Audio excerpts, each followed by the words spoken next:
Hello friends and welcome back to my YouTube channel. For those who are new, my name is Jenna Myers and I, for the month of October, am building famous horror movie houses in The Sims. So if you haven't seen my first video where I did the Nightmare on Elm Street house, I highly recommend watching that before watching this one. I was looking just like online trying to figure out what horror movie houses to do.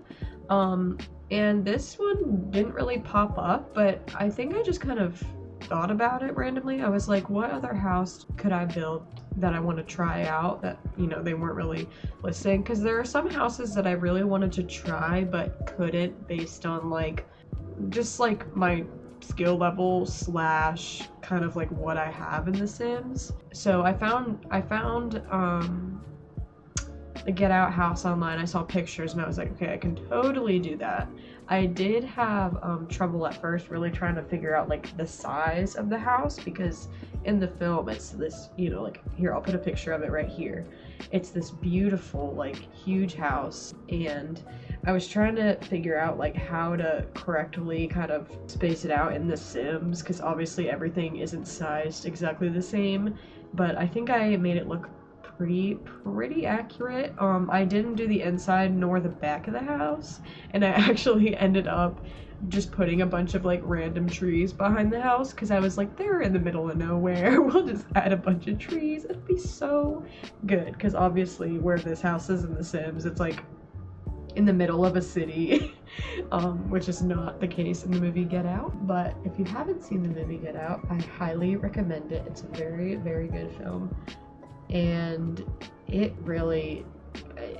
just one of those movies that I know it's going to be really good, and it just keeps you on edge, and just, I love having a mystery aspect kind of in a movie, and this just really, I loved it.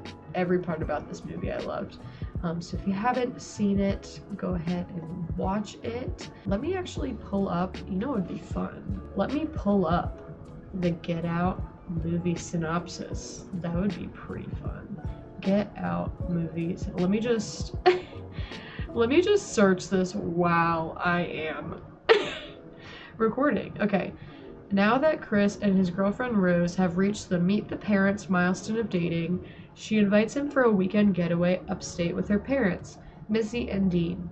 At first, Chris reads the family's overly accommodating behavior as nervous attempts to deal with their daughter's interracial relationship. But as the weekend progresses, a series of increasingly disturbing discoveries leads him to a truth that he never could have imagined.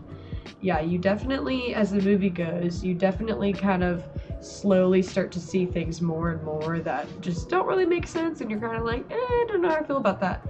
But something that I really liked about this movie is that it's one of those where I feel as though the more you watch it, the more you notice. Obviously after you watch it and I'm not gonna spoil anything, but once you watch it and you know what happened, you can kind of look back and at just minor parts in the movie being like, oh, that happened, that's so crazy, I never would have seen that. But now, obviously knowing the conclusion, you're like, oh my gosh, that's crazy. And just the design of all of it is just very cool. I love it so much. And what's funny is the first time I watched this movie, I recognized the girlfriend actress, because for those who don't know, I forget her name, but I think it's Allison something. She actually was, I knew her from watching the Peter Pan on Broadway. She was actually Peter Pan. So I went from seeing her in Peter Pan to this movie Get Out, and it's completely different vibes. And she's also in the movie Megan. It's just crazy, seeing her in Peter Pan flying around to this. But I honestly love that, because you kind of get the best of different worlds, and I just love seeing that, how actors and actresses can just portray different characters and just kind of see how they are in different things. I just think that's really cool. But yeah, this house was super duper fun to build. Getting back to the actual build, it was very, very fun. It wasn't too challenging, but it was also something that I haven't done before. So it was just really fun and just crazy seeing how like everything is so symmetrical looking and perfect looking in an unso perfect, odd place that you're actually brought into. I think this is definitely something that I could see myself doing more and more, not just, you know, obviously horror film houses because it's the month of October, but just building houses that were in movies. I'm learning that I really enjoy it, and I hope that you guys enjoy it as well or think it's cool. So maybe I'll do these more and more throughout the year. And with that being said, I will see you guys in the next video. Bye, friends.